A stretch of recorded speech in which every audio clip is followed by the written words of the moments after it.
Hey everyone, welcome to this explainer. Today we're diving into something pretty intense, a highly complex, honestly kind of sobering economic model. It simulates a hypothetical military conflict between the United States and Iran set in the year 2026. Now, just to be clear right off the bat, we're looking at this strictly through the objective lens of the researchers' data. We are absolutely not taking political sides here. Our goal is just to understand the mechanics of this insanely detailed simulation and figure out what it reveals about the extreme, frankly terrifying fragility of our modern global economy. So here's our roadmap for today. First, we'll look at the Strait of Hormuz. Then, modeling the butterfly effect. Third, simulating the 2026 conflict. Fourth, unequal economic destruction. And finally, a global humanitarian crisis. Let's just jump right in. Section 1. The Strait of Hormuz, a global vulnerability. Now, think about how remarkably narrow this specific maritime bottleneck is. The Strait of Hormuz is the main corridor connecting the Persian Gulf to international markets. In this academic simulation, researchers model a scenario where a military conflict forces the complete closure of this exact strait on March 4, 2026. And make no mistake, this isn't just some regional inconvenience. It is literally the severing of a global artery. And the numbers brilliantly illustrate why this is such a big deal. Get this, roughly 25% of the entire world's seaborne oil trade passes right through that narrow little corridor. We're talking nearly 20 million barrels every single day. But actually, it's not just oil. Up to 30% of the global fertilizer trade and 20% of all liquefied natural gas exports travel through here too. So when you pinch this specific geographic nerve, the pain is felt instantly across the entire planet. Okay, so the crucial point here is the immediate mathematical fallout of that closure. In the simulation, the disruption basically drops crude flows to a dead halt. Brent crude prices skyrocket by 55%, hitting $120 a barrel. Diesel and fertilizer jump up over 40%. 3 million barrels a day of regional refining capacity just vanishes overnight due to infrastructure attacks and massive bottlenecks. And here's the kicker. Even with the International Energy Agency releasing an unprecedented 400 million barrels from emergency reserves, the shockwaves are still catastrophic. It immediately bleeds right into the real-world cost of irrigating, refrigerating, and transporting the world's food supply. Section 2. Modeling the butterfly effect. Theory and tools. Now, you're probably super familiar with the word recession. A normal cyclical downturn in the market. But the researchers use a completely different term here, and it's absolutely crucial: economic disgrowth. Economic disgrowth is a whole different beast.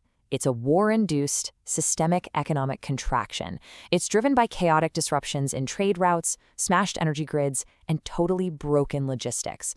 So it's not just a dip in the business cycle. It's the forceful, violent fracturing of our global production systems. To track this massive disgrowth, the researchers apply a concept called Omnia Mobilis. See, in traditional economics, you usually hold certain variables constant to see how just one thing changes, right? Omnia Mobilis throws that entirely out the window. It assumes everything is moving all at once in real time. Imagine the global economy is this massive, tightly woven spiderweb. If you violently pluck one string in the Middle East, the whole web shakes at the exact same time. And to actually calculate that shaking web, the researchers developed what they call the War Oil Crisis Impact Simulator, or the WOCI-Simulator for short. This is a massively powerful algorithmic tool that pulls data from over 100 different institutions.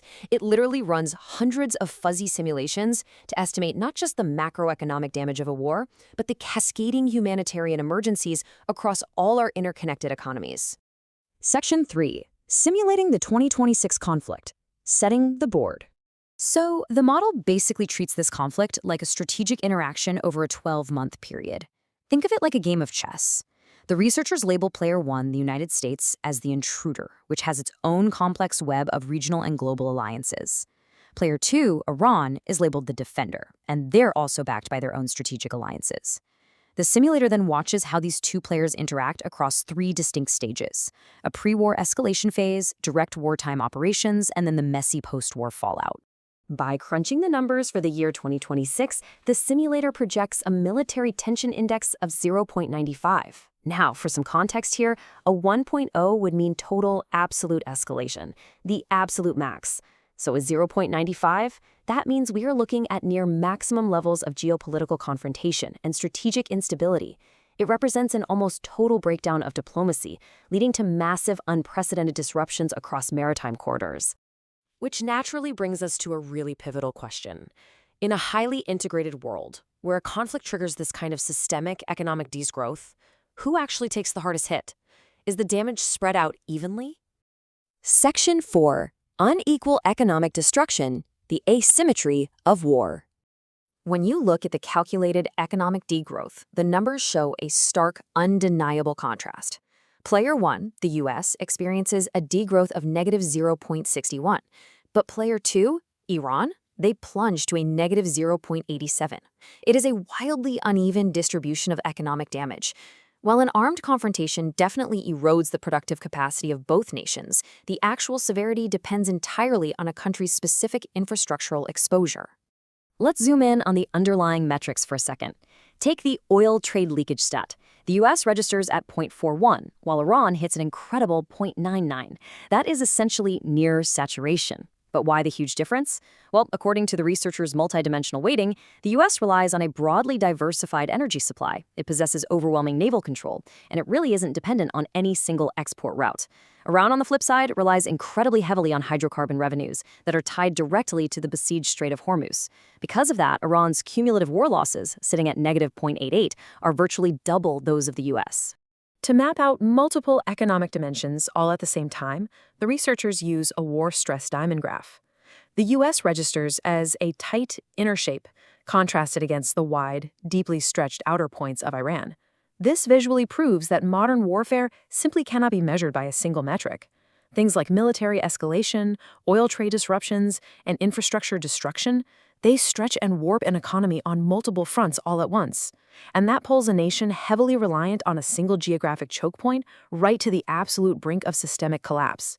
Section 5. A global humanitarian crisis, the final domino.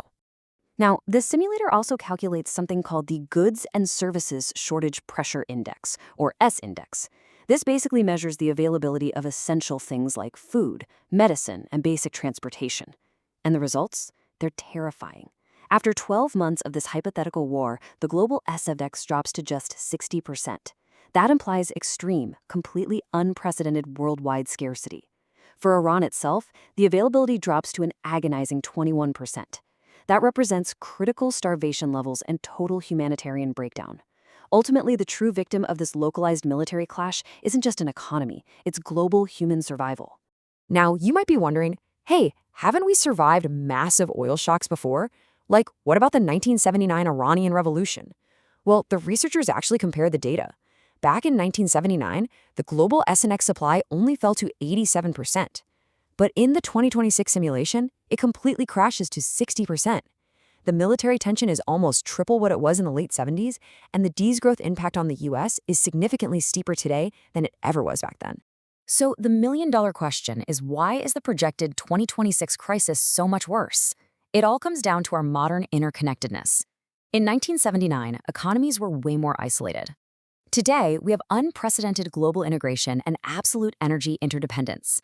Our incredibly complex international supply chains run on just-in-time, highly synchronized logistics. We've basically optimized everything for efficiency, but sacrificed resilience. So in a scenario like this 2026 simulation, this hyperconnection actually acts as a violent accelerant, transmitting the shock of a closed strait instantly to grocery store shelves and energy grids worldwide. This entire academic model leaves us with a pretty chilling realization. If plucking just one string, closing a single, narrow maritime choke point, can trigger global economic degrowth and unravel worldwide food security, it means our current systems are dangerously brittle. It begs the question, knowing what the data tells us right now, how must we rapidly redesign our global supply chains and energy infrastructure to actually survive the next era of geopolitical instability? It's a massive challenge, and for sure, one that policymakers and industries can literally no longer afford to ignore. Thanks so much for joining me on this explainer. Keep questioning, keep learning, and I'll catch you next time.